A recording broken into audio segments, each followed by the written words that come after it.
सो मैंने पता लगा लिया है कि क्यों डॉक्टर डूम का चेहरा आरडीजे का ही है और इस शिप के अंदर कौन है वो भी रिवील करने वाला हूँ आज, और कोई ऐसा है जो तुमने सपने में भी नहीं सोचा होगा। और ये सारा मामला एवेंजर्स एंड गेम के इस सीन से जुड़ा हुआ है जिसमें कैप्टन एंड टोनी साथ थे। शुरुआत से समझाता हूँ, देखो मार्वल ने लोकी को हमेशा से पावरफुल दिखाया है एंड अब तो उसे मल्टीवर्स का सबसे ओवरपावर्ड कैरेक्टर बना दिया है जो हर एक यूनिवर्स के हर एक इंसान को देख सकता है, रियलिटी को चुटकियों में बदल सकता है। ऐसे में सोचो कि डॉक्टर डूम को अगर मल्टीवर्स खत्म करके बैटल वर्ल्ड बनाना है तो लोकी के रहते वो ऐसा कैसे कर पाएगा। और भले ही डूम कितना भी पावरफुल हो बट लोकी के लेवल पर तो नहीं होगा फिलहाल। यानी सबसे पहले डूम का जो मेजर टारगेट है वो है लोकी। लोकी यानी मल्टीवर्स का प्रोटेक्टर। उसे अगर डूम खत्म कर देगा तो फिर आगे सब कुछ एकदम हलवा हो जाएगा उसके लिए। तो लोकी को निपटाने के लिए डूम को जितनी हो सके उतनी हेल्प चाहिए होगी। ऐसे में एवेंजर्स की जो दो टीम्स हैं, सैम विल्सन वाली और न्यू एवेंजर्स यानी थंडरबोल्ट्स वाली, इन दोनों की ही जरूरत डूम को पड़ेगी लोकी को खत्म करने के लिए। बट इन एवेंजर्स ने टोनी को अपनी आंखों से मरते हुए देखा था तो ये डूम की बात पर आंख मूंद कर भरोसा तो कर नहीं लेंगे कि यही उनका टोनी है। ये बात डूम को भी पता होगी। बट एक बंदा ऐसा है जिसकी बात एवेंजर्स कभी काट ही नहीं सकते, वो है एवेंजर्स का लीडर कैप्टन अमेरिका।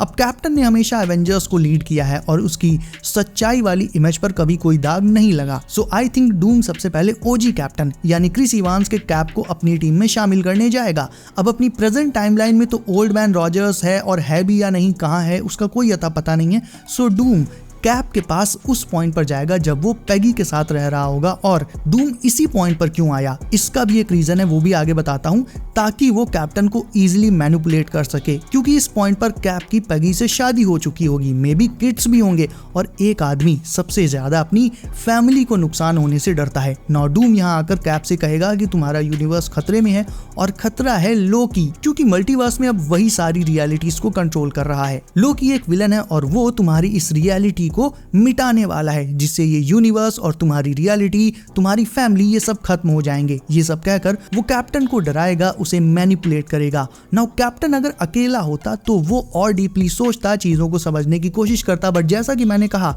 बात यहाँ कैप्टन की फैमिली की है, पैगी की है, इसीलिए डूम ने इस मोमेंट को चुना कैप्टन से मिलने के लिए, ताकि कैप्टन को वो उसकी फैमिली के खत्म होने का डर दिखाकर इजीली उसे अपनी बातों में फंसा ले, मैनिपुलेट कर ले और खुद को वो टोनी स्टार्क का अल्टरनेट वेरिएंट भी बता सकता है, या फिर ये बता सकता है कि वो उनके यूनिवर्स का यानी 616 का ही टोनी है जो समहाउ सरवाइव कर गया या रिजरेक्ट हो गया, वापस से जिंदा हो गया। और अब आता है मेन मोमेंट एंड गेम का, वो मोमेंट जिसकी मैं स्टार्टिंग में बात कर रहा था। डूम की ये सारी बातें सुनकर कैप्टन अभी भी कंफ्यूज होगा कि क्या करे क्या नहीं। वो फिर भी डूम पर इतनी आसानी से भरोसा कैसे कर ले। बट जैसे एंड गेम में इस मोमेंट पर टोनी ने कैप से कहा था, do you trust me? You trust me? I do. Now ये कोई सिंपल सवाल नहीं था। याद करो इसके पहले सिविल वॉर वगैरह में टोनी और कैप्टन की कितनी भयंकर वाली लड़ाई हुई थी और उनके बीच कांटेक्ट तक खत्म हो गया था। दोनों एक दूसरे से बात भी नहीं करते थे और उनके बीच का ट्रस्ट पूरी तरह से खत्म हो चुका था जब टोनी को ये पता चला था कि कैप्टन ने उससे कई सालों तक ये बात छिपाई कि विंटर सोल्जर यानी बकी बार्न्स ने ही उसके पेरेंट्स को मारा है। स्टिल एंड गेम में एक मोमेंट ऐसा भी आया जब सबकी जान दांव पर लगी थी और टोनी बस एक अंदाजे से पिम पार्टिकल्स लेने जा रहा था और इसीलिए वो कैप्टन से पूछता है कि डू यू ट्रस्ट मी, और कैप्टन कहता है of course I do.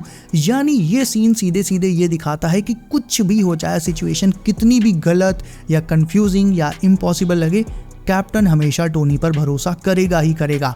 Tony जो भी कहेगा कैप्टन उस पर ट्रस्ट करेगा, उसे मानेगा। और इसीलिए डूम कैप्टन का ट्रस्ट जीतने के लिए टोनी का चेहरा लेकर आया है। और आई थिंक एंड गेम की तरह डूम्सडे में भी सेम यही सीन रिपीट हो सकता है। बस फर्क इतना होगा कि इस बार टोनी की जगह डूम खड़ा होगा और कैप्टन की जगह कैप्टन ही होगा। और डूम कैप से पूछेगा डू यू ट्रस्ट मी, और एक बार कैप ने फिर से हामी भर दी तो डूम उसे आगे बताएगा कि उन्हें सारे एवेंजर्स को रिक्रूट करना होगा और टीम्स बनाकर लोकी पर हमला करना होगा। अब लोकी भले ही अभी सुधर गया हो लेकिन एवेंजर्स की नजर में वो अभी भी छद्दरी ही है ना।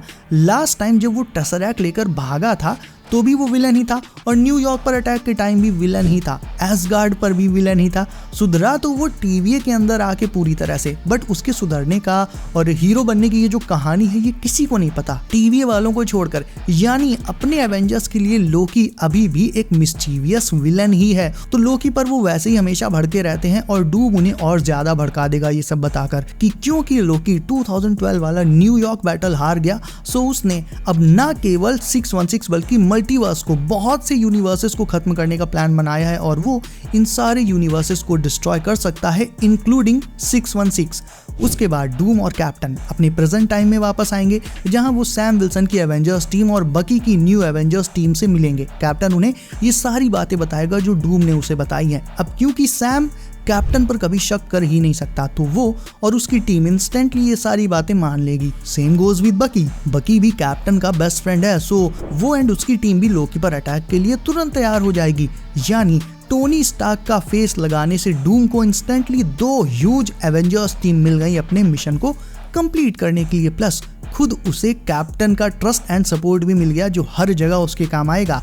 अभी कल परसों में एक अपडेट आई है जिसके अकॉर्डिंग मूवी में डूम का फेस स्कार्ड रहेगा, बिल्कुल कॉमिक एक्यूरेट डॉक्टर डूम की तरह। यानी RDJ के डूम के फेस पर स्कार्स होंगे। नॉट टोनी जब मरने वाला था तो उसके फेस पर भी स्कार्स ही स्कार्स थे।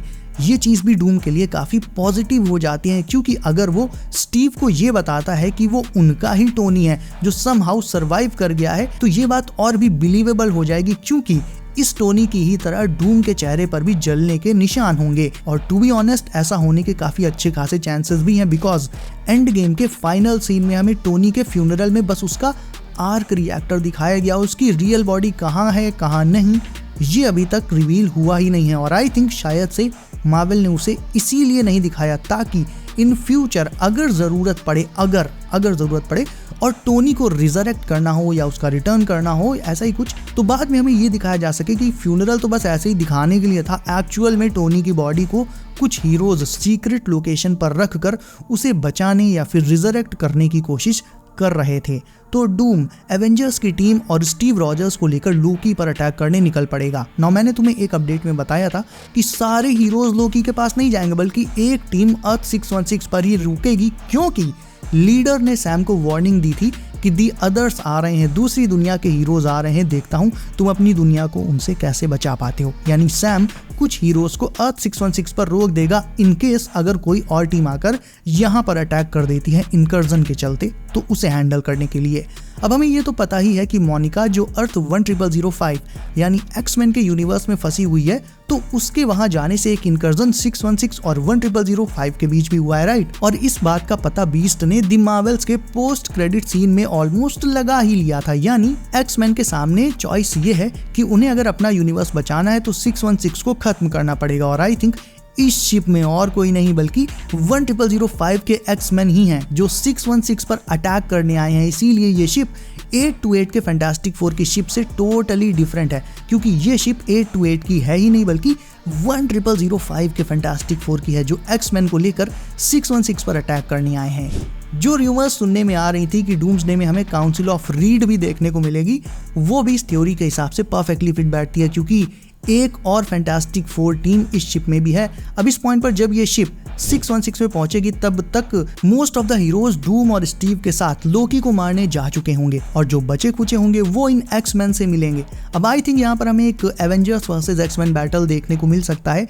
They will fight and they will fight hard until 828 fantastic four arrive. Avengers और एक्समैन लड़ रहे होंगे और एग्जैक्टली इसी मोमेंट पर 828 के फैंटास्टिक फोर भी अर्थ 616 में आएंगे फ्रैंकलिन को ढूंढते हुए, और फिर वो एवेंजर्स और एक्समैन दोनों को बताएंगे कि डूम वो नहीं है जो उन्हें लगता है। एक्चुअल में वो टोनी या उसका कोई वेरिएंट ना होकर विक्टर वॉन डूम ही है जिसने फ्रैंकलिन को किडनैप कर लिया है। और बाकी सारी कहानी फैंटास्टिक फोर सबको बता देंगे। उधर डूम और बाकी के हीरोज लोकी तक पहुंचने की कोशिश कर रहे होंगे या मे भी पहुंचकर उसे डीथ्रोन कर भी देंगे। थॉर आई थिंक 616 पर ही रुकेगा, क्योंकि डूम ये बात अच्छे से जानता होगा कि थॉर अगर साथ गया तो लोकी को फेस करने में प्रॉब्लम करेगा, सो वो थॉर को मैनिपुलेट करके 616 पर ही रोक देगा और स्टीव के साथ मिलकर लोकी को उसके थ्रोन से हटा देगा। नौ ध्यान देना, वो बस लोकी को हटाएगा, उसे मारेगा नहीं, क्योंकि लोकी का डूम्सडे एंड सीक्रेट वॉर्स दोनों में इंपॉर्टेंट रोल रहेगा। इधर 616 पर जब 828 के फैंटास्टिक फोर फ्रैंकलिन की किडनैपिंग से लेकर डूम की बाकी सारी पोल पट्टी बता देंगे, तब जाकर थॉर को रियलाइज होगा कि उनके साथ धोखा हुआ है, डूम ने उन सब का काट दिया और फिर वो बाकी सारे हीरोज को लेकर फैंटास्टिक फोर की ही शिप में सिटाडेल के लिए निकल पड़ेगा लोकी को बचाने। लेकिन जब तक थॉर और बाकी हीरोज वहां पहुंचेंगे तब तक देर हो जाएगी। डूम मल्टीवर्स के थ्रोन पर बैठ चुका होगा और लोकी को स्टीव रॉजर्स और बाकी हीरोज ने फिर से बंदी बना लिया होगा बिना उसकी कोई बात सुने। और जब थॉर वहां पहुंचकर स्टीव को सारी बातें बताएगा, तब स्टीव गुस्से में डूम की ओर देखेगा, बट डूम हंसते हुए उन सारे हीरोज को वहां से बाहर फेंक देगा थ्रू सम रिफ्ट और पोर्टल। और यही एग्जैक्टली डूम का मिशन था। एक बार लोकी रास्ते से हट गया और मल्टीवर्स का कंट्रोल डूम के हाथ में आ गया तो डूम जो चाहे वो कर सकता है, कोई भी रियलिटी मिटा सकता है, पूरा मल्टीवर्स ही उड़ा सकता है और फिर फ्रैंकलिन की पावर से बैटल वर्ल्ड बना सकता है। सारे हीरोज 616 पर रीग्रुप करेंगे और उधर डूम मल्टीवर्स को खत्म करने लग जाएगा। स्पाइडरमैन, स्ट्रेंज सब के सब आ जाएंगे और उनकी आंखों के सामने उनकी दुनिया खत्म होने लग जाएगी और साथ ही उनकी यादें, उनकी मेमोरीज वो भी खत्म होने लगेंगी। कुछ हीरोज फैंटास्टिक फोर की शिप में बैठकर एस्केप कर जाएंगे, बट ज्यादातर उस डिस्ट्रक्शन की चपेट में आ जाएंगे। मरेंगे नहीं, बट उनकी मेमोरीज खत्म हो जाएंगी और वो सब के सब पहुंच जाएंगे बैटल वर्ल्ड में। वहां पर डूम ही उनका रूलर होगा। He will become god empire doom. Strange बन जाएगा उसका शरीफ और भी कुछ हीरोज रहेंगे जो डूम की टीम बनकर काम करेंगे। और जो हीरोज बच निकले हैं उनमें फैंटास्टिक फोर होंगे, थॉर एंड लोकी होंगे, मे बी स्पाइडरमैन भी हो सकता है, एक ब्लैक पैंथर वेरिएंट होगा और यही मूवी की एंडिंग होगी। तो इस थ्योरी से ये क्लियर हो जाता है कि क्यों डूम को आरडीजे ही प्ले कर सकते हैं, कैसे टोनी स्टार्क की डेथ डूम की कहानी से कनेक्टेड है, एंड गेम ने कैसे डूम्सडे को सेटअप किया और क्यों डॉक्टर डूम स्टीव रॉजर्स से मिलने इस पॉइंट पर ही गया जबकि उसके पास बहुत सारे ऑप्शन थे, बट इसी पॉइंट पर गया जब स्टीव रॉजर्स के पास उसकी फैमिली थी, पेगी थी। और इन सब का ओरिजिन, इन सारी चीजों की हिंट मिली थी एंड गेम के इस सीन में। Do you trust me?